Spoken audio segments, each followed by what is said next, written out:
জুলাই আন্দোলন দমনে গুলি মারধরের পাশাপাশি নারী শিক্ষার্থীদের হেনস্থাও করে তৎকালীন আওয়ামী লীগ ও প্রশাসন।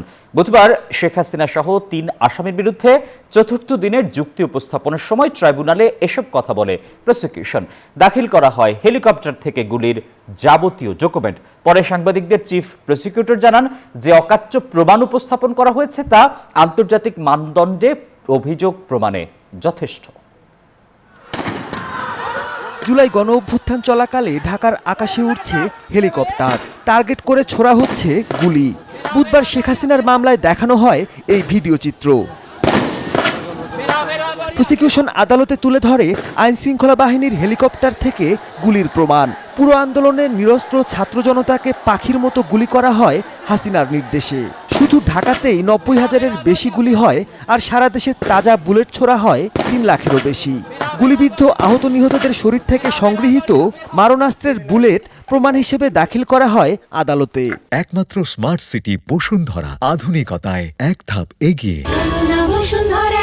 এটা একদম পুরোটাই তার বডিতে প্রবেশ করেছিল। সেটা যুক্তিতর্কে প্রসিকিউশন দাবি করে আন্দোলনে অংশ নেয়া নারী ও শিশুদের সাথে পাশবিক নির্মমতা দেখায় আইন শৃঙ্খলা বাহিনী ও ফ্যাসিস্টের দোসররা।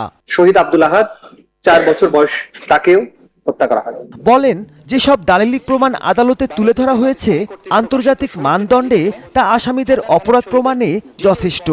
লিথাল ওয়েপন ব্যবহার করা হয়েছে, কিভাবে হেলিকপ্টার ব্যবহার করা হয়েছে তার বিস্তারিত প্রমাণ এতটাই অকাট্যভাবে তুলে ধরা হয়েছে।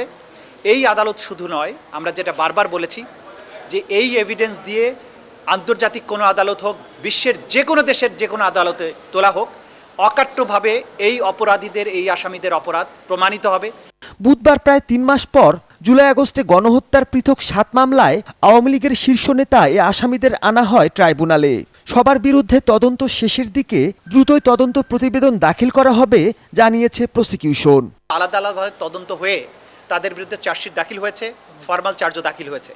এরকম করে 2-3 করে গ্রুপ করে সবার বিরুদ্ধেই প্রায় তদন্ত রিপোর্ট সমাপ্তির দিকে আছে। খুব সহসাই এদের বিরুদ্ধে তদন্ত রিপোর্ট এবং ফর্মাল চার্জ দাখিল হবে, এদের বিরুদ্ধেও আনুষ্ঠানিক বিচার শুরু হয়ে যাবে। এদিন আরও অনুষ্ঠিত হয় আশুলিয়ার মামলার সাক্ষ্য গ্রহণ। মাহমুদুল হাসান, নিউজ 24, ঢাকা।